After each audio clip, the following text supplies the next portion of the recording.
Students, आज हम phthalimide के द्वारा एमीन बनाना पढ़ रहे हैं। तो पहले हम थैलेमाइड बनाते हैं। सबसे पहले हम क्या लेते हैं? Phthalic acid. ये होता है थैलिक एसिड। बेंजीन रिंग पर 2 कार्बोक्सिलिक ग्रुप अगल बगल के कार्बन पर उपस्थित हों तो इस कंपाउंड को हम थैलिक एसिड के नाम से जानते हैं।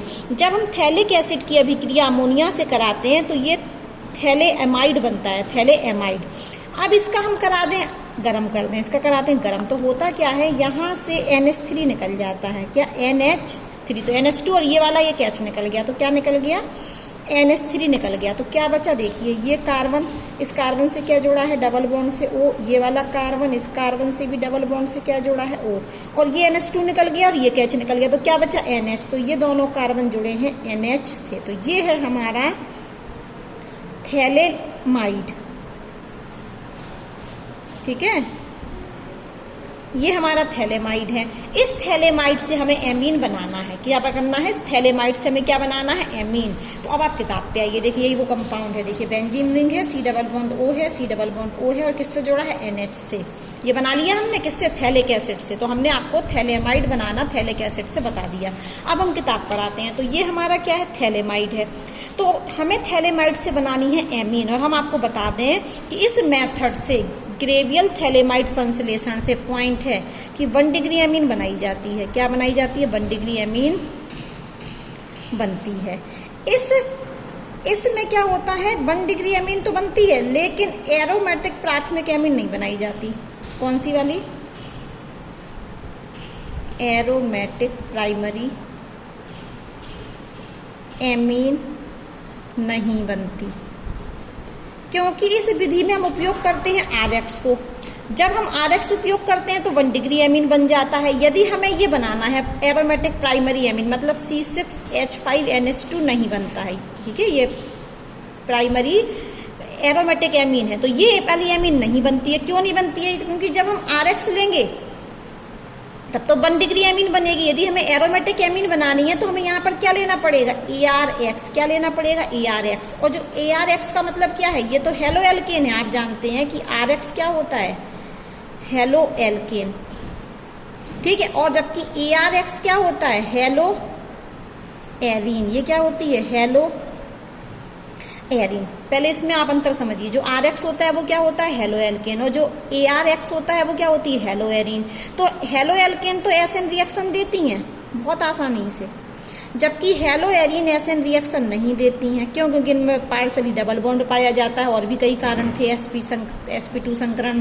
तो आप ये पढ़ चुके हैं कि हेलो एल्केन तो एसएन रिएक्शन आसानी से देती हैं, या आसानी से देती हैं, जबकि हेलो एरीन ये आसानी से नहीं देती हैं। तो यहाँ पर जब हम RX लेंगे तब तो ये प्राथमिक एमीन बन जाएगी, लेकिन हम यदि ARX ले लें, हेलो एरीन ले लें, तो यहाँ पर जो ऋणायन बनेगा वो प्रतिस्थापन अभिक्रिया, नाभिक रागी प्रतिस्थापन अभिक्रिया नहीं देगा। तो हमने आपको यहाँ भी ये पढ़ाया कि ग्रेवियल थैलेमाइड संश्लेषण में थैलेमाइड से हम क्या बनाते हैं? प्राथमिक एमीन बना सकते हैं। क्या बोला मैंने? कि थैलेमाइड से क्या बन सकती है? प्राथमिक एमीन बनती है, लेकिन प्राथमिक एमीन एरोमेटिक वाली नहीं बन सकती है। क्यों नहीं बन सकती है? क्योंकि जो हेलो एरीन होता है, हम यहाँ पर जो RX यूज करेंगे तो प्राथमिक एमीन बन जाएगी, लेकिन यदि हमें एरोमेटिक वाली प्राथमिक एमीन बनानी है तो हमें ARX यूज करना पड़ेगा।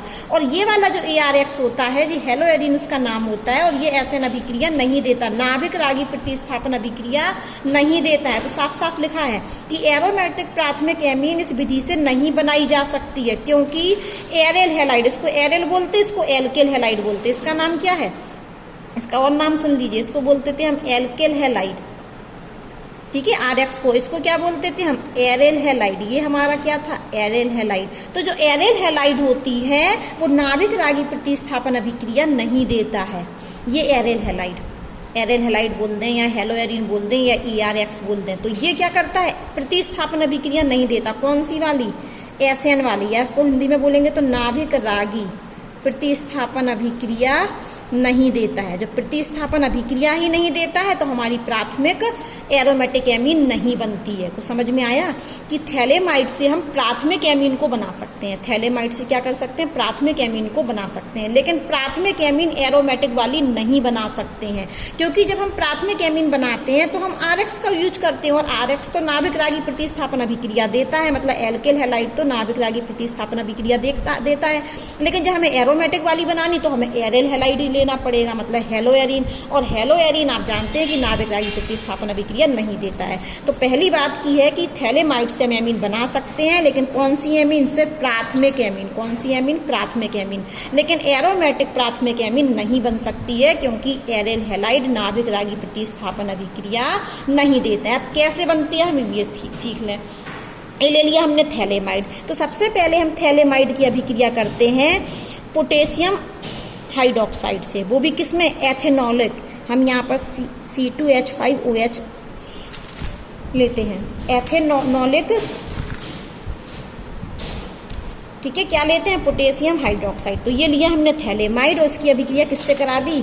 एथेनॉलिक पोटेशियम हाइड्रोक्साइड से। तो क्या होगा कि ये वाला पोटेशियम साल्ट बन जाएगा। क्या बन जाएगा? थैलेमाइड का पोटेशियम साल्ट। आप देख लीजिए, डिट्टो सेम टू सेम है, सिर्फ हाइड्रोजन की जगह क्या लग गया? K। तो जब हम थैलेमाइड की अभिक्रिया KOH से कराते हैं तो पोटेशियम साल्ट बन जाता है। तो H हट गया और क्या जुड़ गया? K, और साल्ट बन गया ये हमारा। अब इस साल्ट की अभिक्रिया हम RX से कराते हैं। किससे कराते हैं? RX से। ठीक है, तो प्राथमिक एमीन बनती हो। यदि हम ARX ले लें तो नहीं बनेगी, क्योंकि ARX प्रतिस्थापन अभिक्रिया नहीं देता है, तो ये तो नहीं करना है। तो हमने क्या लिया? RX। तो अब क्या होगा कि ये जो पोटेशियम है ये इस X हेलोजन के साथ बाहर निकल जाएगा, KCl, और R किससे आके जुड़ जाएगा? इस N से। तो अब हमने K को हटा दिया, K की जगह क्या आ गया? R, और K किसके संग निकल गया? X के संग। तो ये बन गया हमारा थैलेमाइड तो है, लेकिन कौन सा थैलेमाइड? N alkyl. इसका नाम होगा कि नाइट्रोजन से एल्किल ग्रुप जुड़ा है, तो इसका नाम होगा N एल्किल थैलेमाइड। अब इस N एल्किल थैलेमाइड की अभिक्रिया हम कराते हैं सोडियम हाइड्रोक्साइड से। किससे कराते हैं? सोडियम हाइड्रोक्साइड का जल अपघटन, मतलब क्षारीय जल अपघटन कर देते हैं। क्या कर देते हैं? क्षारीय जल अपघटन। फिर से सुनिए, हमने थैलेमाइड लिया, थैलेमाइड की अभिक्रिया हमने पोटेशियम हाइड्रोक्साइड से कराई, तो क्या बन गया? साल्ट बन गया। इस साल्ट की अभिक्रिया हमने एल्किल हैलाइड से करा दी, RX से, तो हमारा N एल्किल थैलेमाइड बन गया। यहाँ पर प्रतिस्थापन अभिक्रिया होती है, मैकेनिज्म आपके सिलेबस में नहीं है। सबसे पहले थैलेमाइड लिया, थैलेमाइड की अभिक्रिया KOH से कराई, तो पोटेशियम थैलेमाइड का साल्ट बन गया, और इस साल्ट की अभिक्रिया हमने एल्किल हैलाइड से कराई, तो N एल्किल थैलेमाइड बन गया। अब इस N एल्किल थैलेमाइड का हमने क्षारीय जल अपघटन कर दिया, तो हमारा ये कंपाउंड बन गया, और साथ में यहाँ से RNH2 बाहर निकल गई। ये R और NH2, यहाँ पर दो ले लेंगे हम NaOH, तो यहाँ से देखो RNH2 उल्टे में करके लिख दिया, सीधे में RNH2 बाहर निकल गया, प्राथमिक एमीन बन गई। और ये जो ONA था ये जाके यहाँ से जुड़ गया, लेकिन इसकी मैकेनिज्म होती अलग तरीके से है। तो हमने पढ़ लिया कि थैलेमाइड से क्या बन गया? प्राथमिक एमीन। हम पढ़ यही रहे थे कि थैलेमाइड से प्राथमिक एमीन बनाना। बन गया थैलेमाइड से प्राथमिक एमीन। सबसे पहले KOH से अभिक्रिया कराई तो साल्ट बना, फिर हमने एल्किल हैलाइड लिया तो N एल्किल थैलेमाइड बना, और इस N एल्किल थैलेमाइड का हमने क्षारीय जल अपघटन कर दिया, तो हमारा प्राथमिक एमीन बन गई। अब क्वेश्चन फिर से सुन लीजिए कि यहाँ पर यदि हम चाहें कि एरिल हैलाइड ले लें, एल्किल की जगह क्या ले लें? एल्किल हैलाइड की जगह एरिल हैलाइड ले लें, तो हम ऐसा नहीं कर सकते, क्योंकि एरिल हैलाइड नाभिक रागी प्रतिस्थापन अभिक्रिया नहीं देता है। तो यहाँ से हम 1 डिग्री एमीन बना सकते हैं, लेकिन एरोमेटिक वाली 1 डिग्री एमीन नहीं बना सकते हैं। अब एक और विधि है हॉफमैन ब्रोमाइड निम्नीकरण अभिक्रिया के द्वारा। तो इस विधि से भी हम एमीन बना सकते हैं, और ये विधि है आपकी एमाइड के द्वारा। किसके द्वारा? एमाइड है ये हमारा। ये देखो एक एमाइड लिया हमने। तो अब हम पढ़ रहे हैं हॉफमैन ब्रोमोमाइड निम्नीकरण। निम्नीकरण का अर्थ है कि कार्बन की संख्या यहाँ कम हो जाती है। हम जैसा भी एमाइड लेते हैं और जो भी एमीन बनती है उस एमीन में एक कार्बन कम होता है। देखिए ये एमाइड, इसमें कितने कार्बन? 1 और 2। ये एमाइड है, ये क्या है हमारा? एमाइड। ये हमारा RNH2, ये बन गई हमारी एमीन। और यहाँ भी 1 डिग्री एमीन बनती है, इसमें भी क्या होती है? 1 डिग्री एमीन बनती है। ठीक है, या इस विधि से भी केवल 1 डिग्री एमीन बनती है, और इस विधि से भी केवल 1 डिग्री एमीन बनती है। तो यहाँ पर कितना कार्बन है? R। देखो ये वाला कार्बन कम हो गया, ये C गायब हो गया ना। अगर यहाँ पर R ग्रुप में 2 कार्बन होंगे तो यहाँ 2 कार्बन बचे हैं, तो ये वाला कार्बन गायब हो गया। तो कार्बन की संख्या क्या होती है? कम होती है, इसलिए हम इसको बोलते हैं निम्नीकरण। निम्नीकरण हो गया। तो सबसे पहले हम क्या करते हैं कि यदि हमको प्राथमिक एमीन बनानी है तो हम हॉफमैन ब्रोमोमाइड निम्नीकरण विधि से बना सकते हैं। तो करते क्या है, हम एमाइड लेते हैं। एमाइड की अभिक्रिया किससे करा देते हैं, ब्रोमीन से और NaOH से। और यहाँ पर भी हम एथेनॉलिक मिलियन लेते हैं, C2H5OH लेते हैं। तो क्या होता है कि एक कार्बोनिल ग्रुप हट जाता है, देखो हटा दिया बस हमने ये ग्रुप, शॉर्टकट में देखें तो आप क्या होगा, ये ग्रुप हट गया, सीधे सीधे ये ग्रुप हटा दिया और ये RnH2 बन गया। और क्या निकल जाता है यहाँ से, सोडियम कार्बोनेट NaBr और H2O। तो इस हॉफमैन ब्रोमोमाइड निम्नीकरण विधि में एक कार्बन कम वाला एमीन बनता है, किससे, एमाइड से। दोनों ही विधि क्या है, बहुत इंपॉर्टेंट हैं। अब जैसे हम आपको बताएं यहाँ पर कि ये देखिए, हमने कहा कि हॉफमैन ब्रोमाइड अभिक्रिया लगानी है, हमने एक अभिक्रिया दी आपको लिख के, ये देखा मैंने CH3 C double bond O और ये लिया हमने NH2। और हमने कहा कि इस कंपाउंड की अभिक्रिया हमने Br2 और KOH से करा दी। और साथ में हमने अब क्या बनेगा, तो आप जानते हैं कि Br2 KOH किस में लेते हैं, हॉफमैन ब्रोमाइड में। ये हट जाता है ये पूरा, तो क्या बन जाएगी, CH3 NH2। तो ये क्या बन गई हमारी प्राथमिक एमीन। और ये क्या था हमारा, एमाइड। और ये कौन सी विधि से बन गई, हॉफमैन HBD बोल सकते हैं इसको। HBD का मतलब है हॉफमैन ब्रोमोमाइड डिग्रेडेशन, ठीक है। तो ये बन गया, ये इस विधि से हमारा बन गया। तो आज हमने 2 विधि पढ़ ली। अब हमको पढ़ने हैं भौतिक गुण। क्या पढ़ने हैं, भौतिक गुण। किसके भौतिक गुण, एमीन के। तो अब हम पढ़ने वाले हैं भौतिक गुण, वो भी किसके भौतिक गुण, एमीन के भौतिक गुण। तो सबसे पहले तो आप सुनिए कि जो आपकी निम्नतर एलिफेटिक एमीन होती हैं, कौन सी, निम्नतर एलिफेटिक एमीन, निम्नतर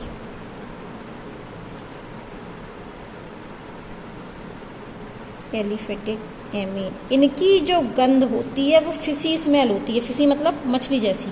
तो इनकी गंध कैसी होती है, मस्त गंध, ठीक है। तो प्राथमिक जो निम्नतर मतलब छोटी एमीन, जिनमें कार्बन की संख्या क्या हो, कम हो। निम्नतर का मतलब होता है ऐसी एमीन जिनका अणुभार कम है, मतलब कम कार्बन है। उच्चतर का मतलब होता है ऐसी एमीन जिनमें कार्बन की संख्या ज्यादा है, अणुभार ज्यादा है। तो निम्नतर जो एलिफेटिक एमीन होती हैं वो फिशी स्मेल होती है, मछली जैसी गंध आती है उनमें, ठीक है। अब आप सुनिए कि जो अधिक कार्बन वाली एमीन होती है, कौन सी कार्बन वाली, 3 से, ये तो पहला पॉइंट हो गया कि जो निम्नतर एमीन होगी वो उसकी फिशी स्मेल है। दूसरा पॉइंट है कि 3 अथवा 3 कार्बन परमाणु वाली एमीन। और ये होती हैं, फिशी स्मेल तो होती है, लेकिन ये क्या होती हैं, गैस होती हैं। तो जो निम्नतर एलिफेटिक एमीन होती हैं वो गैस होती हैं और उनकी स्मेल कैसी होती है, फिशी स्मेल। लेकिन यदि ऐसा एमीन जिसमें 3 या 3 से अधिक कार्बन है तो वो एमीन हमारी होती हैं द्रव। क्या होती हैं, द्रव। 3 या 3 से अधिक। और तीसरा पॉइंट है यदि 8 से अधिक कार्बन वाली, 8 से अधिक कार्बन परमाणु वाली एमीन, ये होती है हमारी ठोस। कुछ बात समझ में आया। यदि 3 से कम कार्बन होंगे एमीन में तो वो गैस होगी। 3 से अधिक होंगे कार्बन, मतलब 3 से कहाँ तक, 7 तक, 3 से 7 तक यदि कार्बन होंगे एमीन में तो वो एमीन कैसी होगी, द्रव। और 8 से ज्यादा कार्बन होंगे एमीन में तो वो एमीन कैसी होगी, ठोस, ठीक है। अब बात सुन लीजिए कि जो भी आपकी एमीन होती हैं वो होती हैं रंगहीन। क्या होती हैं, रंगहीन। ये जो आपकी, ये जो एनिलीन होता है, एनिलीन कैसी होती है, कलर लेस होती है। मतलब कलर लेस का अर्थ है रंगहीन होती है। लेकिन ये वातावरण की ऑक्सीजन के साथ, वातावरण में इसको यदि हम क्या कर दें, खुला छोड़ दें, खुला छोड़ने पर क्या होता है, ये कलर्ड हो जाती है।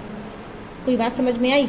एनिलीन होती कैसी है, कलरलेस। लेकिन वातावरण में खुला छोड़ने पर ये वातावरण की ऑक्सीजन से ऑक्सीडाइज होकर कलर्ड हो जाती है। तो एनिलीन में यदि हम खुला छोड़ देंगे तो वातावरण से ऑक्सीजन लेकर वो ऑक्सीडाइज हो जाएगा और कैसा कंपाउंड बना लेगा, कलर्ड हो जाएगी, ठीक है। अब हम पढ़ते हैं सॉल्युबिलिटी। किसकी सॉल्युबिलिटी, ये तो हमने अवस्था पढ़ ली कि निम्नतर एमीन गैस होती हैं, 3 कार्बन से ज़्यादा वाली एमीन द्रव होती हैं और 8 कार्बन से ज़्यादा वाली एमीन ठोस होती हैं। फिर मैंने कहा कि जो एनिलीन होता है वो कलरलेस होता है, रंगहीन होता है। लेकिन यदि हम इसको खुला छोड़ दें वातावरण में तो ये कलर्ड हो जाता है। क्या हो जाता है, कलर्ड हो जाता है। किसके द्वारा? वातावरण की ऑक्सीजन के द्वारा। ठीक है, अब हम आते हैं सॉल्युबिलिटी। सॉल्युबिलिटी मतलब विलेयता देखते हैं। तो जो आपकी कौन सी, आप विलेयता देखने के लिए सबसे पहले समझिए कि जो नाइट्रोजन परमाणु है उसकी इलेक्ट्रोनेगेटिविटी ज़्यादा होती है। इलेक्ट्रोनेगेटिविटी क्या होती है? ज़्यादा होती है। इसलिए जो एमीन में जो बॉन्ड होता है वो बॉन्ड कैसा होता है? पोलर। पोलर मतलब समझे कि यदि कोई भी, यहाँ पर हमने एल्किल एमीन ले ली और ये हाइड्रोजन जुड़े हैं, ये प्राथमिकी एमीन ले ली मान के चलो, तो इसकी इलेक्ट्रोनेगेटिविटी क्या है? ज़्यादा। तो ये बंध के इलेक्ट्रॉनों को अपनी तरफ खींचेगा तो इस पर आएगा माइनस चार्ज, इस पर क्या आएगा? माइनस चार्ज, और यहाँ पर आ जाएगा प्लस चार्ज। तो ये क्या होगा? इस पर भी प्लस चार्ज आएगा अगर यहाँ से खींचेगा। तो ये बंध कैसे होते हैं? पोलर होते हैं। तो नाइट्रोजन की इलेक्ट्रोनेगेटिविटी क्या होती है? ज़्यादा। इसी वजह से जो बॉन्ड होता है वो कैसा होता है? पोलर बंध होता है, पोलर होते हैं। ठीक है, और पोलर होते हैं मतलब ये देखो यहाँ पर इलेक्ट्रोनेगेटिविटी ज़्यादा है नाइट्रोजन की, हाइड्रोजन से बहुत ज़्यादा है। तो हाइड्रोजन वाले ये बंध के इलेक्ट्रॉनों को नाइट्रोजन खींच लेगा। तो नाइट्रोजन पर तो पार्सली नेगेटिव चार्ज और हाइड्रोजन पर पार्सली पॉजिटिव चार्ज। तो ये बंध क्या होता है? बहुत पोलर होता है। पोलर होने की वजह से ये हाइड्रोजन बंध बना लेता है। कोई भी ऋण विद्युत, मान के चलो यहाँ पर कोई दूसरा, यहाँ पर एक और NH3 या कुछ भी है, तो इन हाइड्रोजन के पास क्षमता है, क्या क्षमता है? हाइड्रोजन बॉन्ड बनाने की। ये हाइड्रोजन बॉन्ड बना लेते हैं। तो मैंने ये कहा कि नाइट्रोजन तो बहुत इलेक्ट्रोनेगेटिव एलिमेंट है, इसलिए ये वाला जो बंध होता है वो क्या होता है? पोलर। और पोलर होता है इसलिए क्या बना लेते हैं? हाइड्रोजन बॉन्ड बना लेते हैं। तो क्या होते हैं? तो इसका मतलब ये एमीन जब हाइड्रोजन बॉन्ड बना लेते हैं तो कोई जल काणु आ जाए, मान लो ये जल आ गया, तो ये हाइड्रोजन क्या होगा? इस O से जुड़ जाएगा। किसके द्वारा? हाइड्रोजन बॉन्ड के द्वारा। और जब ये हाइड्रोजन बॉन्ड के द्वारा इस H2O से जुड़ गया, मतलब ये जल में क्या हो गया? विलय हो गया। तो समझ में आ रहा है कि नाइट्रोजन की इलेक्ट्रोनेगेटिविटी ज़्यादा होती है, इसलिए बंध कैसा होता है? पोलर। और हाइड्रोजन पर आ जाता है पार्सली पॉजिटिव चार्ज, पोलर की वजह से। अब यदि हम यहाँ जल का कोई अणु लें तो इस पर होता है माइनस चार्ज, तो ये आपस में हाइड्रोजन बॉन्ड के द्वारा जुड़ जाएंगे। और जब ये एमीन हाइड्रोजन जल के साथ हाइड्रोजन बॉन्ड बना लिया इस एमीन ने क्या किया? जल के साथ हाइड्रोजन बॉन्ड बना लिया, तो हम क्या कहेंगे कि एमीन क्या है? जल में घुलनशील है। तो जो निम्नतर एमीन होती है, जो लोअर एमीन होती है, लोअर मतलब निम्नतर एमीन, तो जो लोअर एमीन होती हैं वो वाटर में सॉल्युएबल होती हैं, वाटर में विलय होती हैं। क्यों होती हैं विलय? क्योंकि जल के साथ हाइड्रोजन बॉन्ड बना लेती हैं। लेकिन हाइयर एमीन, कौन सी amine? Higher amine. Higher amine का मतलब है कि यहाँ पर R क्या है? बहुत बड़ा चेन है। तो हाइयर एमीन वाटर में कम विलय या कैसी होती हैं? अविलय होती हैं। क्यों होती हैं? क्योंकि हाइयर एमीन में जो एल्काइल ग्रुप होता है, ये जो एल्काइल ग्रुप होता है ये कैसा ग्रुप होता है? हाइड्रोफोबिक। हाइड्रोफोबिक ग्रुप होता है, मतलब जल से घृणा करने वाला। कैसा होता है? जल से घृणा करने वाला। तो यदि R ग्रुप बड़ा होगा और ये जल से घृणा करने वाला है तो वे जल के साथ नहीं घुलेगा। यहाँ हाइड्रोजन बंध बनाने में क्या आएगी? दिक्कत। तो सीधी सी बात है कि एमीन जो लोअर एमीन होती हैं वो तो जल के साथ हाइड्रोजन बॉन्ड बना लेती हैं और जल में विलय होती हैं, लेकिन जो हाइयर एमीन होती हैं तो हाइयर एमीन जल में विलय नहीं होती हैं। कारण क्या है? कारण ये है कि हाइयर एमीन में जो एल्किल ग्रुप होता है वो बड़ी चेन होती है। क्या होती है? बड़ी चेन, बड़ा होता है। R ग्रुप क्या होता है? बड़ा। और R ग्रुप जो होता है वो हाइड्रोफोबिक होता है, और हाइड्रोफोबिक होने के हाइड्रोफोबिक भाग क्या होता है? जल से घृणा करता है।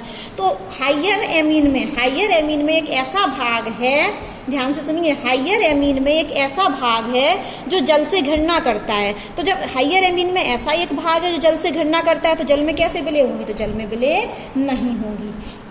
ठीक है, तो जैसे जैसे कार्बन की चेन बढ़ती जाएगी, जैसे जैसे कार्बन की चेन बढ़ती जाएगी, मान लो हमने यहाँ पर ले ली CH3NH2, तो ये तो जल में विलय, ये जल में विलय। अब हमने ले ली मान के चलो CH3 CH2 CH2 तो NH2, तो ये कम विलय, ये क्या होगी? कम विलय, जल में कम विलय होगी। अब मान लो हमने ले लिया CH3 CH2 CH2 CH2 CH2 CH2, फिर एक और CH2 और फिर NH2, तो ये जल में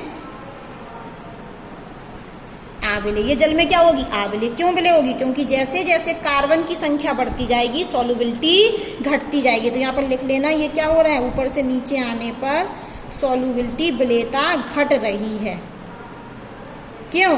कार्बन की संख्या बढ़ने से, कार्बन की संख्या बढ़ने से। तो जैसे जैसे कार्बन की संख्या बढ़ती जाएगी एमीन में, मतलब आर ग्रुप बढ़ता जाएगा, तो सॉल्युबिलिटी घटती जाएगी, क्योंकि आर ग्रुप हाइड्रोफोबिक होता है, जल से घृणा करने वाला होता है। अब हम पढ़ते हैं जल्दी से बॉइलिंग पॉइंट। क्या पढ़ते हैं? Boiling point. तो जो एमीन होता है इनका बॉइलिंग पॉइंट होता है ज़्यादा। क्या होता है? बॉइलिंग पॉइंट ज़्यादा। क्यों? हम यहाँ पर लेते हैं एक 1 डिग्री एमीन, यहाँ लेते हैं 2 डिग्री एमीन, और यहाँ लेते हैं एक 3 डिग्री एमीन। तो आप यहाँ देखिए, हमने ये ले लिया 1 डिग्री एमीन, ये जल्दी से ले लेते हैं हम।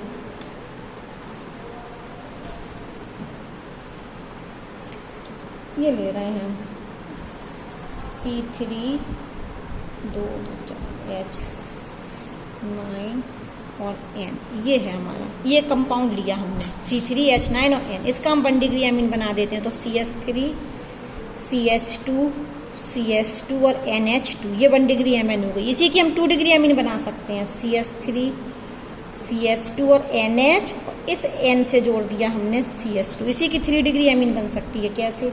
ये N और ये CH3, ये CH3 और ये CH3, तो ये ले लिया हमने ये कंपाउंड C3H9N, इसी के 1 डिग्री एमीन बना दिया, इसी की 2 डिग्री एमीन, इसी की 3 डिग्री एमीन। क्यों? क्योंकि ये इनका अणुसूत्र क्या है? तीनों का समान, तो इन तीनों एमीन का अणुभार क्या होगा? समान होगा। तो ये जो हमने एमीन ली है, इन एमीनों का अणुभार क्या है?